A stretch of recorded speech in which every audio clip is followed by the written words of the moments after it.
Shalom saudaraku yang terkasih di dalam Kristus Yesus Tuhan kita. Senang rasanya berjumpa kembali dengan Bapak Ibu Saudara sekalian di dalam persekutuan iman kita ini. Dan biarlah persekutuan kita pada malam hari ini boleh menjadi kemuliaan bagi nama Tuhan untuk kita mempersembahkan hidup kita, bahkan untuk mengerti setiap jalan-jalan yang Tuhan inginkan dalam kehidupan kita. Maka dari itu Bapak Ibu Saudaraku yang terkasih dalam nama Tuhan Yesus Kristus, sebelum kita masuk dalam peribadan kita, menyembah dan mendengarkan kebenaran firman Tuhan, mari kita persiapkan hati dan pikiran kita. Kita berdoa dalam hati kita masing-masing saat teduh dimulai.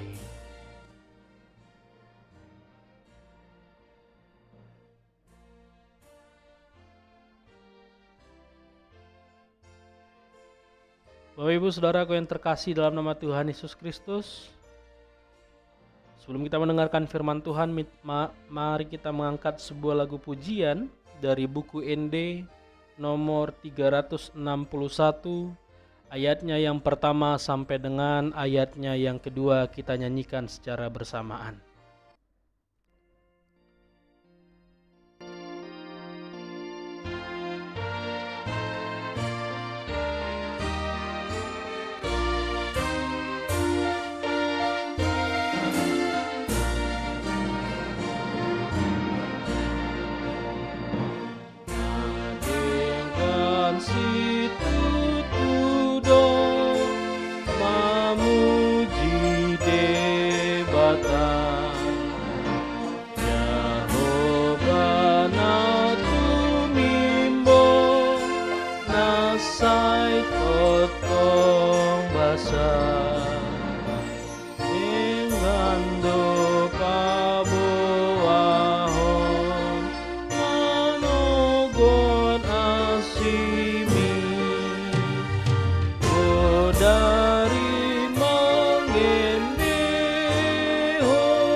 Jala mangido asa digohi dihamu patas niroha mananda lomo nirohana marhite nasa hapistaran dohot habisuhon partondion di bagasan Kristus Yesus. Amin. Damang dainang na di bagasan hinahulongan itu hata Kristus Yesus, horas madihita saluhutna, nagabe jamita di minggu kantate ima sian buku kronika na perjolo Amuka mahita sian ayat 10 bidu 10 onom tajahama sian ayat 20 tolu sahat tu 20 walu. Firman Tuhan di minggu kantate pada minggu ini diambil di dalam kitab Kronika yang pertama dalam bahasa Batak Toba dan di dalam bahasa Indonesia yaitu 1 Tawarik pasalnya yang ke-16. Kita mulai mendengarkan firman Tuhan dari ayat yang ke-23 sampai dengan ayatnya yang ke-28. Maka dari itu Bapak Ibu Saudaraku yang terkasih dalam nama Tuhan kita Yesus Kristus, izinkan saya mewakili kita semua untuk membacakan firman Tuhan pada malam hari ini. Demikian firman Tuhan dalam pembacaan bahasa Batak Toba. Endihon ma Jahoba alesandok tanoon. Baritahon hamu ma hatuona ganupari. Pajojor hamu ma ditonga-tongani halak parbegu hamu lionai. Ditonga-tongani saluhut bangso halongangan akana binahenai. Aina tibuldo Jahoba. Jalatama situtu pujion. Nasokaldo ibana mengatasi sude akka debata. Ai aji-ajian do sude debatani akka bangso parbegu. Ale anggo Jahoba naung manjadihon akka langit. Hato gamon dohot hamuliaon di jolona. Hagogoon dohot hinauli masa di bagasan habadionai. Hamu ale akka marga ni akka bakso. Say leon hamuma tu Jahoba. Leon hamuma tutu tu Jahoba. Hamuliaon dohot hagogoon. Dalam versi bahasa Indonesia yang dituliskan oleh Lembaga Alkitab Indonesia, demikian firman Tuhan. Bernyanyilah bagi Tuhan, hai segenap bumi. Kabarkanlah keselamatan yang datang daripadanya dari hari ke hari. Ceritakanlah kemuliaannya di antara bangsa-bangsa dan perbuatan-perbuatannya yang ajaib di antara segala suku bangsa. Sebab besar Tuhan dan terpuji sangat, dan lebih dahsyat Ia daripada segala Allah. Sebab segala Allah, bangsa-bangsa adalah berhala, tetapi Tuhanlah yang menjadikan langit. Keagungan dan semarak ada di hadapannya. Kekuatan dan sukacita ada di tempatnya. Kepada Tuhan, hai suku-suku bangsa. Kepada Tuhan sajalah kemuliaan dan kekuatan. Sampai sedemikian jauh pembacaan firman Tuhan pada minggu kantate ini. Bapak Ibu Saudaraku yang terkasih dalam nama Tuhan Yesus Kristus, mungkin seperti program yang sudah di-share oleh Persekutuan Iman bahwa setiap minggu ganjil kita akan menggunakan lagu-lagu penyembahan yang diambil dari bahasa Batak Toba.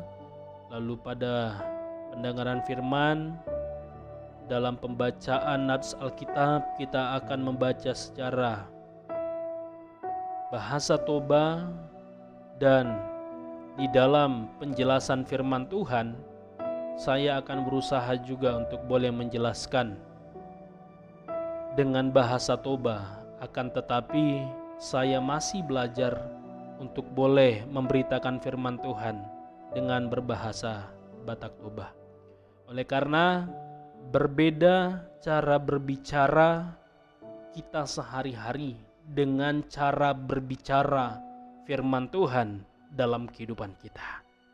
Maka biarlah Roh Kudus Tuhan yang menuntun saya dan saudara sekalian di dalam pendengaran firman Tuhan pada minggu kantate ini. Bapak Ibu Saudaraku yang terkasih di dalam Kristus Yesus, Pada minggu kantate ini kita diantarkan ke dalam sebuah tema dalam bahasa Toba, Marende mahamu di Jehovah ale sandok tanoon. Dalam bahasa Indonesia dikatakan, bernyanyilah bagi Tuhan, hai segenap bumi.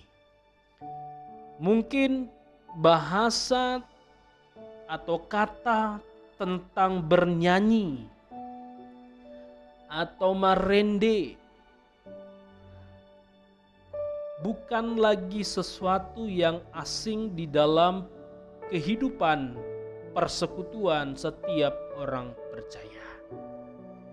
Di dalam tata ibadah Kristen, dalam sejarah perkembangannya, jadi liturgi yang ada di tengah-tengah gereja bukan baru saja diciptakan, bukan baru saja disusun, melainkan ini sudah ada ribuan tahun, baik dalam perjanjian lama, dalam perjanjian baru. Maka mari kita sejenak belajar histori tentang bagaimana perjalanan singkat tata ibadah atau liturgi peribadahan orang-orang Kristen. Tata ibadah Kristen sebenarnya merupakan sebuah penerusan atau kelanjutan, atau mungkin lebih tepatnya modifikasi dari bentuk ritual peribadatan dalam perjanjian lama. Jadi dalam perjanjian lama sudah ada yang dinamakan itu tata ibadah. Tata ibadah sudah dipakai dalam peribadatan dalam perjanjian lama. Di dalam perjanjian lama, dalam tradisi Yudaisme, dari 12 suku Israel, yaitu suku Lewi mendapatkan tugas khusus sebagai suku yang melayani ritual keagamaan, baik sebagai imam, baik sebagai penyanyi, atau yang kita kenal saat ini sebagai pemimpin pujian, maupun pengawal di rumah ibadat. Lalu sepeninggalan Yesus, sekitar 2 bulan setelah peristiwa Yesus naik ke surga, terbentuklah jemaat Kristen mula-mula, jemaat Kristen awal dengan anggota sekitar 3.000 orang. Akan tetapi mereka belum mempunyai tata ibadah tersendiri, sementara sebagian besar dari mereka adalah orang-orang Yahudi yang percaya setelah mendengarkan khotbah Petrus. Maka tentu saja masuk akal bahwa 3.000 orang tadi meniru tradisi ibadah Yudaisme sebagai bentuk ritual peribadahan mereka. Sebab itulah cara beribadah yang dipakai oleh 3.000 orang jemaat Kristen pada awalnya ya sangat-sangat mirip dengan tradisi ibadah Yudaisme. Maka sejak waktu itu mulai terbentuk tradisi cara ibadah yang kemudian hari dilembagakan dalam bentuk yang disebut dengan liturgi gereja. Jadi inilah perjalanan singkat tentang bagaimana hadirnya tata ibadah Kristen, lalu ditransformasi, dimodifikasi menjadi sebuah liturgi yang dianut dalam rumah-rumah Tuhan. Bapak Ibu Saudaraku, liturgi gereja ini bermacam-macam bentuknya. Bagian yang terbesar dalam liturgi yang ada di tengah-tengah persekutuan kita tidak lain yaitu nyanyian, pembacaan syair-syair kutipan dari kitab suci dan khotbah. Maka nyanyian dalam tradisi sejak zaman perjanjian lama itu sudah ada. Bahkan dalam kitab Mazmur yang sering kita dengarkan dalam perjanjian lama, yang pada intinya bahwa kitab-kitab Mazmur adalah kitab yang mengumpulkan lirik-lirik pujian bagi Allah.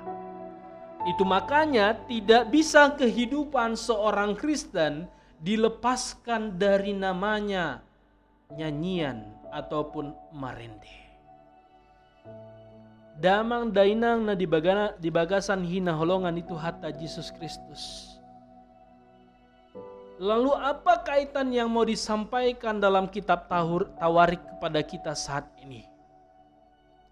Tentu saja kisah sejarah yang terdapat dalam satu Tawarik ditulis dengan satu tujuan tertentu, tidak hanya mencatat fakta-fakta sejarah, tetapi ingin menemukan arti dari apa yang terjadi dalam satu Tawarik. Di mana dalam kitab satu Tawarik merupakan kitab sejarah yang dituliskan menurut cara pandang Tuhan. Jadi dalam satu Tawarik, kitab ini merupakan sejarah tentang bagaimana cara pandang Tuhan kepada umatnya. Maka kitab ini ditulis pada waktu umat Allah hidup dalam lingkungan yang bersifat sangat-sangat duniawi. Tempat di mana mereka tinggal telah hancur karena perang, akibatnya banyak dari mereka yang runtuh imannya. Oleh karena mereka tidak lagi mempunyai tempat untuk berteduh oleh karena perang yang terjadi. Banyak dari antara mereka yang meninggalkan imannya, sehingga ditulislah kitab ini, dan dari kitab ini kita bisa melihat bagaimana cara pandang Tuhan terhadap orang-orang yang sedemikian. Mereka tidak dapat lagi melihat bagaimana campur tangan Allah dalam kehidupan mereka oleh karena mereka dalam masalah-masalah yang begitu banyak dan berat. Akan tetapi Bapak Ibu Saudaraku yang terkasih, di dalam satu Tawarik pasal yang ke-16 ayat yang ke-23 sampai 28 yang kita dengarkan tadi adalah sebuah penggalan puji-pujian yang diubah dari kitab Mazmur 105 ayat 1 sampai 15. Nanti kita boleh buka di tempat kita masing-masing. Mazmur 96 ayat 1 sampai 13. Di mana kedua mazmur ini berisi tentang bagaimana janji Tuhan memberikan tanah kepada bangsanya. Maka dari itu dalam satu Tawarik juga menjelaskan dan menerangkan bagaimana Daud menghadapi pergumulan berat. Dan menjelaskan kepada kita, menerangkan kepada kita saat ini bahwa kemenangannya dalam peperangan yang diterima oleh Daud adalah sebagai janji Allah. Pengalaman hidup bersama Tuhan dikuatkan dari sejarah pemilihan dan penebusan bangsa Israel. Jadi dalam satu Tawarik yang kita dengarkan dalam minggu kantate ini mau berisi tentang bagaimana seorang Daud boleh menghadapi sebuah pergumulan yang berat dan dia dapat memenangkannya di dalam peperangan. Maka secara singkat, saudaraku yang terkasih, melalui puji-pujian inilah bangsa Israel mengumandangkan perbuatan dan penyertaan Tuhan yang sangat-sangat besar. Perbuatan Tuhan yang mereka beritakan adalah Tuhan yang sudah memberikan keselamatan sepanjang sejarah perjalanan kebebasan bangsa Israel.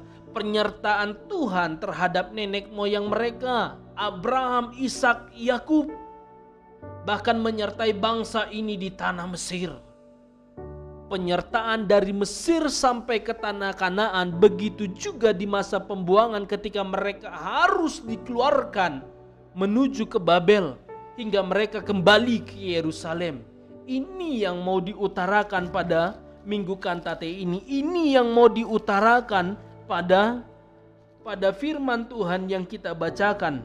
Bernyanyilah bagi Tuhan, hai segenap bumi. Kabarkanlah keselamatan yang daripadanya dari hari ke hari.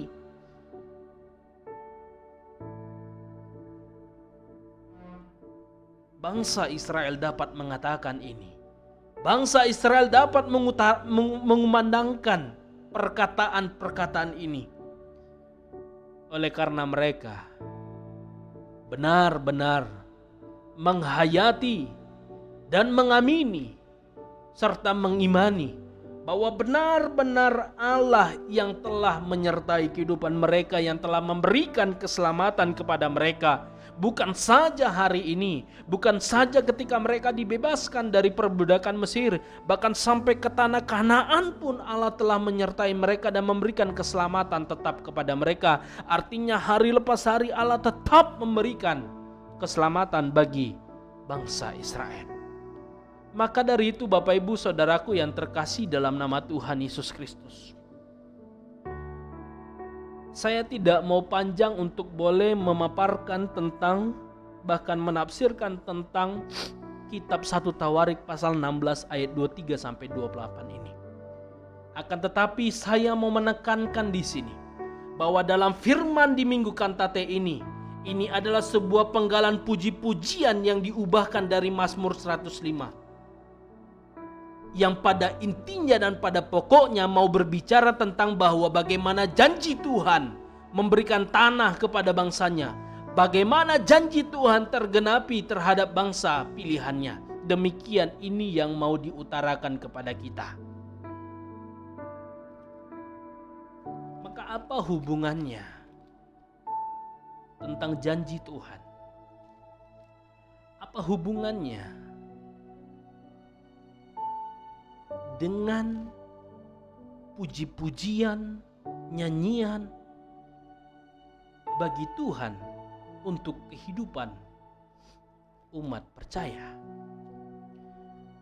Maka pertanyaannya adalah, mengapa setiap orang percaya harus bernyanyi bagi Tuhan?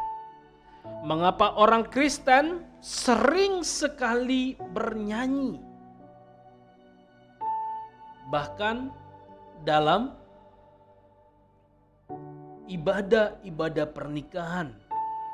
Bukan saja itu, dalam ibadah pemakaman pun orang-orang Kristen turut bernyanyi. Maka pertanyaan ini menunjukkan pengamatan yang jeli dalam kehidupan kita,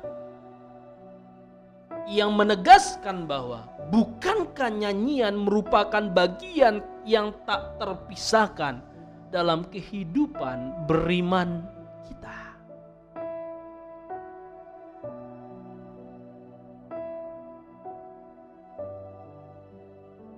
Makanya saya senang menjadi orang Batak, sekalipun saya belum begitu lancar untuk berbahasa Batak. Sekalipun saya belum begitu paham tentang adat istiadat Batak Toba, tapi satu kesenangan saya diantarkan Tuhan di tengah-tengah Batak Toba adalah orang-orang Batak Toba dikenal sebagai orang-orang Parende. Jadi kalau dalam deskripsi pemikiran orang atau suku-suku lain yang di luar dari suku Batak, terlebih Batak Toba, pasti orang sudah mendeskripsikannya sebagai seseorang yang senang bernyanyi. Sekalipun ada juga yang mengatakan bahwa orang-orang Batak Toba atau orang-orang Batak dalam deskripsinya adalah orang-orang yang garang, pemarah, suaranya keras, segala macam. Tapi sebenarnya deskripsi dari orang Batak berkaitan dengan tema firman Tuhan hari ini. Orang-orang Batak tidak bisa dilepaskan daripada nyanyian-nyanyian. Makanya jangan heran ketika ada kumpulan orang Batak, 1, 2 orang, bahkan sampai 3 orang, 4 orang, mereka akan bernyanyi. Dan mereka tidak akan peduli bagaimana suara mereka enak atau tidak dengarkan orang di sampingnya. Bahkan mereka tidak peduli apakah mereka sudah memahami untuk memecahkan suara mereka menjadi suara 1, 2, 3 dan lain sebagainya. Akan tetapi mereka bernyanyi dengan sebuah penghayatan seolah-olah mereka berada di tengah-tengah nyanyian itu. Berada di tengah-tengah lirik syair pujian itu. Maka itu yang mau disampaikan pada minggu kantate ini.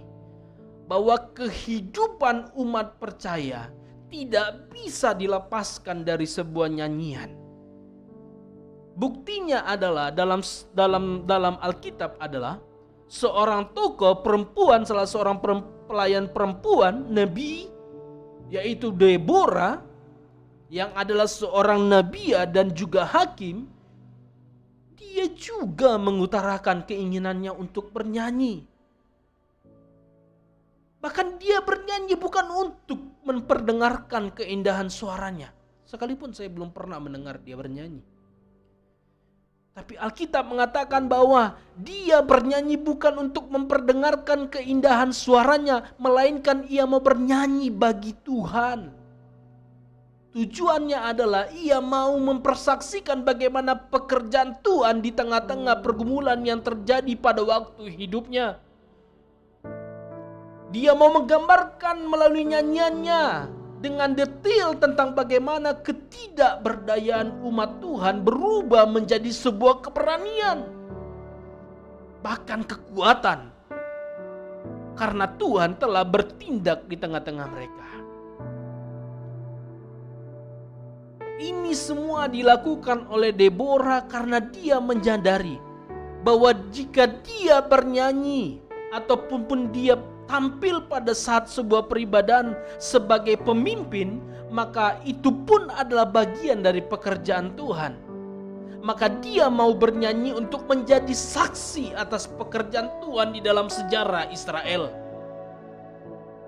Maka ini yang juga harus menjadi alasan-alasan kita bernyanyi bagi Tuhan.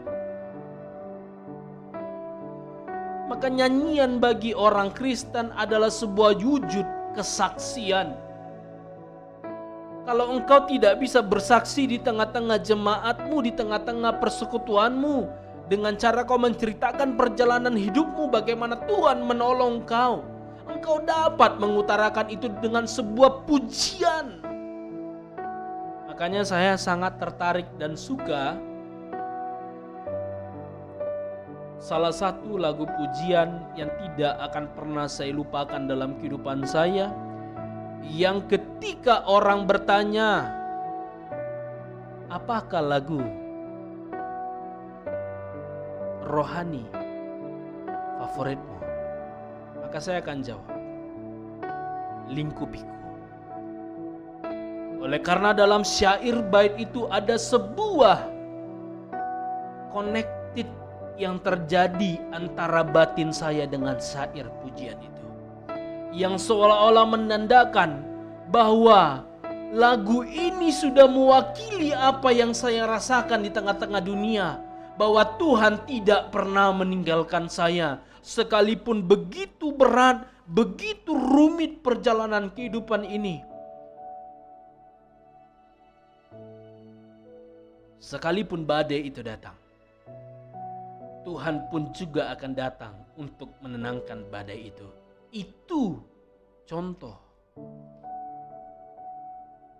dari saya. Maka nyanyian bagi orang Kristen, sekali lagi saya katakan, adalah sebuah wujud kesaksian. Dengan bernyanyi kita mengingat kembali karya Tuhan di dalam kehidupan kita. Karya Tuhan dalam hidup saya, karya Tuhan dalam hidup Bapak Ibu Saudara sekalian itu berbeda. Karya Tuhan tidak pernah sama dengan apa yang Tuhan karyakan dalam hidup saya, dengan apa yang Tuhan karyakan dalam hidup saudara sekalian. Akan tetapi yakin dan percayalah, karya Tuhan tidak mungkin menjadi sebuah karya yang gagal. Tapi karya Tuhan akan menjadi sebuah bejana yang dibentuk dan akan digunakan akan berguna bagi orang banyak. Maka dari itu Bapak Ibu Saudaraku yang terkasih, jangan lagi ada dalam pikiranmu, terkhusus dalam persekutuan peribadahanmu. Banyak yang masih saya lihat ketika menyanyikan lagu pujian, ketika masuk ke dalam bernyanyi, baik itu dalam kidung jemaat, baik itu dalam pelengkap kidung jemaat, baik itu dalam buku ND, baik itu dalam suplemen-suplemen nyanyian lainnya, baik itu dalam lagu-lagu rohani. Banyak orang-orang yang masih saya lihat mengabaikan sebuah nyanyian rohani.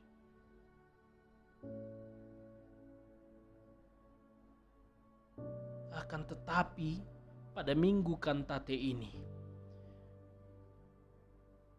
nyanyikanlah nyanyian baru bagi Tuhan. Jangan lihat suaramu indah atau tidak. Jangan minder dan malu suaramu bagus atau tidak. Tapi lakukanlah apa yang Deborah lakukan. Dia bernyanyi bukan untuk orang-orang yang ada di sekitarnya, tapi dia bernyanyi untuk Tuhan. Dan Tuhan tidak pernah menilai buruk atau jeleknya suaramu. Oleh karena apa? Ketika engkau bernyanyi bagi Tuhan, tidak ada sebuah kontes audisi yang terjadi seolah-olah engkau akan dihakimi, seolah-olah engkau akan direndahkan. Melainkan ketika kau bernyanyi bagi Tuhan, pada waktu itu juga engkau sudah bersaksi bahwa Tuhan berkarya dalam hidupmu. Maka apapun situasi hidupmu, baik suka maupun duka, tetaplah bernyanyi bagi Tuhan. Saya dalam situasi yang paling terpuruk sekalipun, ketika saya mengambil gitar atau bermain sejenak dengan piano atau keyboard, saya tidak tahu ketika saya memainkan alat-alat musik itu dan menyanyikan sebuah lagu bagi Tuhan, seperti ada sesuatu yang masuk ke dalam tubuh ini untuk menenangkan dan meredakan setiap khawatir dan ketakutan saya. Ketika saya bernyanyi bagi Tuhan, seolah-olah ada damai yang terjadi dalam hati saya. Dan saya yakin Bapak Ibu Saudara sekalian juga merasakan hal yang sedemikian. Tapi jikalau kau bernyanyi bagi Tuhan dengan sebuah pemikiran, kau akan menjadi seorang yang diandalkan di tengah-tengah persekutuanmu. Ingat satu hal, tidak akan ada ketenangan yang kau terima dalam batinmu sekalipun kau bernyanyi bagi Tuhan. Maka engkau harus paham bagaimana seharusnya orang percaya bernyanyi. Ada 3 hal yang saya sudah persiapkan. Pertama adalah engkau harus bernyanyi dengan antusias. Paulus mengatakan kepada jemaat yang ada di Kolose, pasal 3 ayat 16, hendaklah perkataan Kristus diam dengan segala kekayaannya di antara kamu, sehingga kamu dengan segala hikmat mengajar dan menegur seorang akan yang lain. Dan sambil menyanyikan mazmur dan puji-pujian dan nyanyian rohani, kamu mengucap syukur kepada Allah di dalam hatimu. Artinya adalah untuk menyanyi bagi Tuhan itu harus disertai dengan rasa antusias, rasa yang begitu luar biasa. Oleh karena apa? Oleh karena dalam setiap nyanyianmu itu harus disertai dengan anugerah Allah. Jadi dalam antusiasnya engkau bernyanyi, anugerah Allah perlu meresap pada hati orang percaya. Bagaimana anugerah Allah itu dapat meresap pada hati kita? Kuncinya adalah benar-benar tujukan hatimu bernyanyi hanya bagi Tuhan, tanpa melihat apa benefit yang akan kau terima, tanpa melihat apa yang akan kau terima dari sebuah tindakan yang kau lakukan. Tapi ingat satu hal, ketika engkau bernyanyi dengan antusias, anugerah Allah perlu meresap pada hatimu, supaya dalam antusiasnya engkau bernyanyi, engkau merasakan bahwa apa yang kau katakan melalui syair-syair yang kau lihat dan kau baca, itu merupakan perkataan-perkataan Kristus yang diam dengan segala kekayaannya di antaramu. Yang kedua adalah nyanyianmu harus sebagai penanda ucapan syukur. Yakobus mengatakan, kalau ada seorang di antara kamu yang menderita, baiklah ia berdoa. Kalau ada seorang yang bergembira, baiklah ia menyanyi. Artinya adalah, dalam keadaan gembira seseorang harusnya bernyanyi untuk menandakan bahwa ia telah mengucap syukur kepada Allah atas apa yang diberikan oleh Allah kepadanya. Ya mungkin Yakobus hanya mendefinisikan bahwa kita harus bernyanyi pada saat situasi hati kita bergembira saja. Tapi ingat satu hal, dalam kegembiraanmu engkau juga harus bernyanyi, dan itu menandakan bahwa engkau telah mengucap syukur kepada Allah untuk apa yang telah engkau terima daripadanya. Yang terakhir,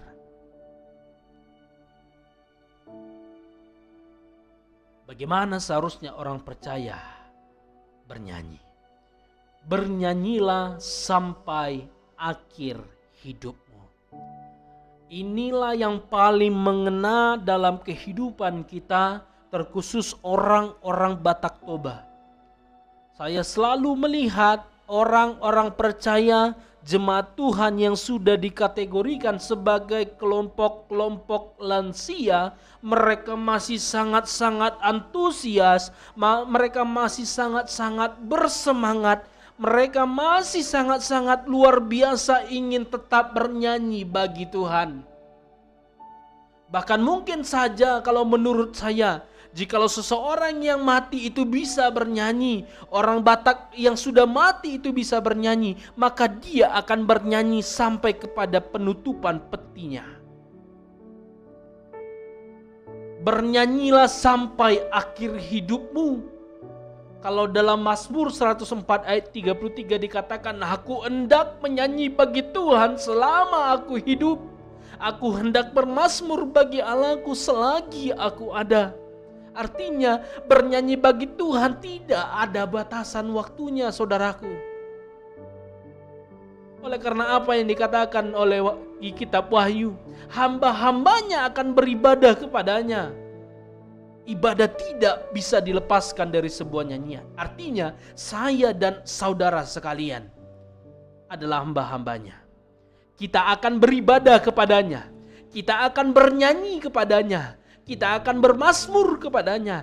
Kita akan memuji-muji dia sampai kapanpun. Baik ketika kita ada di tengah-tengah dunia ini, sekalipun kita kelak sudah berada di sorga bersama dengan Kristus, kita akan terus bernyanyi. Maka 3 hal inilah yang menjadi dasar bagaimana seharusnya orang percaya bernyanyi. Bernyanyilah dengan antusias. Bernyanyilah sebagai penanda ucapan syukurmu. Dan terakhir yang terpenting, bernyanyilah sampai akhir hidupmu. Maka sebagai penutup firman Tuhan pada minggu kantate ini, Bapak Ibu Saudaraku yang terkasih, bernyanyi bagi Tuhan berarti kita dengan iman menyatakan perbuatan Allah yang besar. Hal inilah yang dinyatakan dan dilakukan oleh Raja Daud, dan bukan hanya secara pribadi dia menyatakan perbuatan Allah yang besar, tetapi Daud menghimbau agar bangsa Israel, orang-orang yang dia pimpin juga menyatakan hal yang sedemikian, memberitakan tentang perbuatan Allah yang besar itu, bahkan mengumandangkan penyertaan Tuhan dalam kehidupan mereka pribadi lepas pribadi. Sama halnya dengan apa yang dilakukan oleh Petrus dan Rasul Paulus yang lainnya.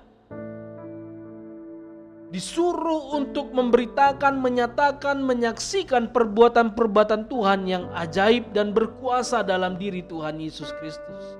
Seperti apa yang dituliskan dalam Kisah Para Rasul 10 ayat 42. Dan Ia telah menugaskan kami memberitakan kepada seluruh bangsa dan bersaksi bahwa Dialah yang ditentukan Allah menjadi hakim atas orang-orang hidup dan orang-orang mati.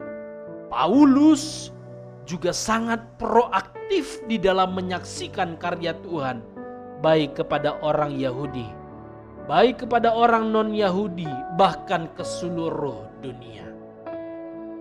Maka sebagai penutup firman Tuhan, jika dalam Yesaya pasal 6 ayat 8, Tuhan bertanya kepada Yesaya, lalu aku mendengar suara Tuhan berkata, siapakah yang akan kuutus dan siapakah yang mau pergi untuk aku? Maka sahut Yesaya, ini aku, utuslah aku. Maka jika dalam minggu kantate ini Tuhan bertanya kepada saya dan engkau, siapakah yang mau bernyanyi bagiku seumur hidupnya? Maka sahutlah seperti keteguhan iman Nabi Habakuk. Habakuk 5 ayat 3 mengatakan, kalau aku mau bernyanyi bagi Tuhan, bermazmur bagi Tuhan Allah Israel. Sekali lagi dalam minggu kantate ini, jika Tuhan bertanya kepada engkau, siapakah yang mau bernyanyi bagi aku, Tuhanmu Yesus Kristus, seumur hidupmu? Maka sahutlah seperti keteguhan iman Nabi Habakuk, kalau aku Tuhan, aku mau bernyanyi bagimu, bermazmur bagi Tuhan Allah Israel. Maka selamat memasuki minggu kantate. Nyanyikanlah nyanyian baru bagi Tuhan. Selamat bernyanyi dalam kehidupanmu. Selamat bersaksi dalam setiap nyanyian-nyanyianmu. Ingat satu hal. Nyanyianmu adalah kesaksian tentang bagaimana Tuhan bekerja dalam kehidupanmu. Dan jikalau Tuhan bertanya hari ini, esok, dan sampai kapan, siapa yang hendak bernyanyi bagiku seumur hidupnya? Maka jawablah dengan iman, aku mau bernyanyi bagi Tuhan, bermazmur bagi Tuhan seumur hidupku. Amin. Kita berdoa. Terima kasih Tuhan untuk firman yang sudah Kau antarkan kepada kami, bahwa begitu besar kekuatan nyanyian sebagai penanda bagaimana Tuhan yang kami alami bekerja dalam hidup kami. Begitu banyak tantangan dan rintangan yang kami hadapi dalam kehidupan kami. Sekalipun kami manusia yang bodoh untuk berkata-kata dalam kesaksian di tengah-tengah jemaat-Mu, tapi ajarkan kami bersaksi untuk setiap karya-karya Tuhan dalam kehidupan kami, menyelesaikan setiap pergumulan kami dengan nyanyi-nyanyian yang ada di tengah-tengah kehidupan kami. Maka ajarkan kami Tuhan untuk tidak menjadi umat yang malu bernyanyi bagi Tuhan. Tapi ketika nyanyian kami dengarkan, ajarkan iman kami untuk mengumandangkan setiap syair pujian itu yang menandakan bahwa itulah ucapan syukur kami kepadamu.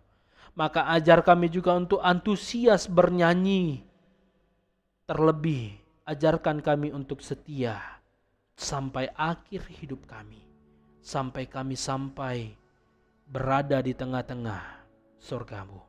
Kami tetap bernyanyi hanya bagi Tuhan. Maka diberkati seluruh umat-Mu Tuhan, yang mendengarkan firman Tuhan pada minggu kantate ini, pada malam hari ini.